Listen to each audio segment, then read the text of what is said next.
नमस्कार दोस्तों, मैं अंकुर उपाध्याय स्वागत करता हूं आप सभी का आपके अपने YouTube channel share market analysis में। दोस्तों यहाँ पे आप सभी के साथ बात करूंगा IEX यानी इंडियन एनर्जी एक्सचेंज के स्टॉक के बारे में।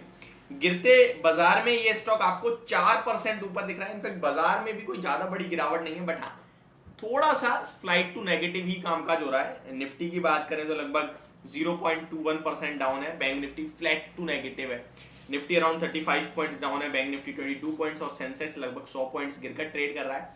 आईटी सेक्टर में थोड़ी गिरावट है और इसके ऊपर एक कमेंट भी आया कि भाई आप तो कह रहे थे आईटी में तेजी होगी, तो वीडियो में साथ के साथ ये भी बोला था अगर नेस्डेक फ्यूचर डाउन होता है तो आपको यहाँ पे भी ध्यान देना है। नेस्डेक फ्यूचर ऑलमोस्ट 0.7% डाउन है एंड इसी के चलते मैंने आपके साथ 3 स्टॉक्स और शेयर करे थे जहां पे गैप अप ओपनिंग होगी और आप देखिए क्या शानदार मूव है। चाहे वो पीएनसी इंफ्रा हो, जीआर इंफ्रा तो लगभग 8% ऊपर खुला है, तो ये बहुत ही अच्छा मूव आया है यहाँ पे। अभी बात करूं अगर IEX के बारे में, तो इस स्टॉक को लेकर पिछले 2 दिन में मैंने कंटिन्यू वीडियो बनाई है जहां पे मैंने आपके साथ कहा कि ये स्टॉक गिर गया है। किस रीजन से गिरा है नहीं पता। ऑलमोस्ट सारे गर्मी वाले शेयर्स गिरे हैं क्योंकि ये जो अचानक से मौसम में बदलाव हुआ, जो बारिश वगैरह हुई और मौसम ठंडा हुआ, जो सरकार की उम्मीद थी कि 16 मार्च के बाद काफी ज्यादा हैवी गर्मी पड़ सकती है, वो बिल्कुल उल्टा होता हुआ दिखा। तो वो सारे के सारे गर्मी से रिलेटेड स्टॉक्स में एक आपने सेल ऑफ देखा, चाहे वो IEX हो, टाटा पावर हो या वोल्टास हो, ब्लू स्टार हो, हेवल्स हो, सिम्फनी हो, सब में गिरावट आई। अब ये गिरावट कैसे कैलकुलेट करी जाएगी वो मैं आपको सिंपल सा बताऊं। देखिए ब्लू स्टार, वोल्टास, हेवल्स, ये तो डायरेक्ट सिम्फनी, ये डायरेक्ट पता चल गया भैया एसी और कूलर वाले शेयर है। लेकिन टाटा पावर, IEX इनका कैसे है? तो देखिए जितनी ज्यादा गर्मी पड़ेगी उतना ज्यादा डिमांड पड़ेगी किसकी? पावर की, इलेक्ट्रिसिटी की। अब IEX चाहे वो वोल्टास हो या फिर वो आपका सिम्फनी हो, चलेगा तो बिजली से ही। अब बिजली का उत्पादन तो बढ़ेगा, डिमांड बढ़ेगी तो फिर वो टाटा पावर या फिर PTC ये सारे स्टॉक्स को फायदा होगा।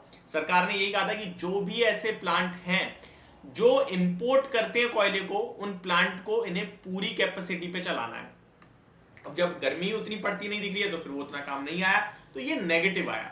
और IEX trading software, trading exchange, power trading का एक्सचेंज है, तो उसमें अपने आप में कहीं ना कहीं गिरावट आ गई। बट इस स्टॉक में अगर आप ओवरऑल देखेंगे तो बढ़िया और बहुत अच्छे संकेत आ रहे थे। इसीलिए मैं आपसे कंटिन्यू कहता रहा हूं कि ये स्टॉक नीचे तो जा रहा है, बट मुझे लगता है अगर किसी पे है अच्छा खासा नुकसान हो रहा है, बेचना नहीं चाहिए। आज 5-6% ऊपर, 4% ऊपर है ये स्टॉक। इसलिए नहीं बोल रहा हूं कि तेजी है या फिर तेजी करनी चाहिए क्योंकि तेजी में स्टॉक। इस स्टॉक के बारे में आपको कुछ डिटेल्स शेयर करना चाहता हूं, तो स्टार्ट करते हैं डिटेल से। अभी तक मैंने आपको लॉजिक समझाया स्टॉक क्यों गिरा है। केवल ये नहीं, सारे पावर से रिलेटेड स्टॉक्स गिर गए हैं, जितने भी गर्मी से रिलेटेड स्टॉक्स हैं। अब समझते हैं IEX में। तो IEX का चार्ट पैटर्न डेफिनेटली नेगेटिव है और काफी ज्यादा नेगेटिव है।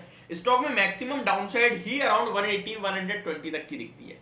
तो गिरावट तो बहुत लिमिटेड है, लेकिन अपसाइड कितनी? अपसाइड ये इतना कैंडिडेट तो है, इतना कैंडिडेट है कि लगभग 250 रुपए तक जा सकता है, यानी ऑलमोस्ट यहां से डबल हो सकता है। तो रिस्क रिवॉर्ड फेवर में आ गया। सेकंड थिंग, मैं सबसे ज्यादा फॉलो करता हूं MIT को, और उन्होंने इस स्टॉक में रिसेंटली 150 करोड़ की बाइंग करी है। और MIT वही है जिन्होंने IEX 2020 में 60 रुपए पे पकड़ा था, और फिर इस स्टॉक में जो 300 रुपए तक की तेजी बनी है उसको इन्होंने पूरी तरीके से पकड़ा और पूरी तेजी रखी और फिर धीरे धीरे बेचा है। और पूरी पोर्टफोलियो से IEX का शेयर बाहर कर दिया था इन्होंने अराउंड 280-300 रुपए के भाव पर, यानी हाइस पे। फिर इस स्टॉक में आपने करेक्शन देखी है। अब जब ये 150 रुपए के पास आ गया तो IEX पे दोबारा उन्होंने बाइंग स्टार्ट करी है।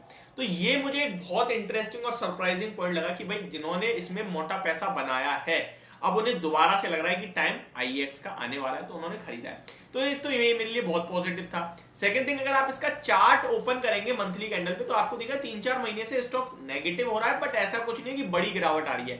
3-4 महीने से 130, 140, 145, 130, 140, 145 पे उड़ा है। दैट मीन्स जो एक बड़ी करेक्शन थी वो कहीं ना कहीं एंड होने का नाम ले रही है, अब साइडवेज हो रही है, कंसोलिडेशन दिखा रही है। यहाँ पे जो और कमजोर आते हैं वो भी छोड़ेंगे और जो मजबूत है वो लेने की कोशिश करेंगे, और फिर स्टॉक शायद अपमूव देगा।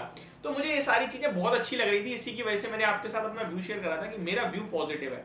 इनफैक्ट 5 स्टॉक जो मैं आपके साथ पिक करता हूं मंथली बेसिस पे, अभी मैंने अपनी एप्लीकेशन पे अपना वीडियो अपलोड नहीं करी है इस महीने के 5 स्टॉक्स, आज कर दूंगा। वैसे मैं सैटरडे कल अपलोड करने वाला था, बट नहीं कर पाया हूं। एक्चुअली में भी स्टॉक्स भी उतने कुछ खास दिख नहीं रहे हैं, इसलिए भी नहीं करी है।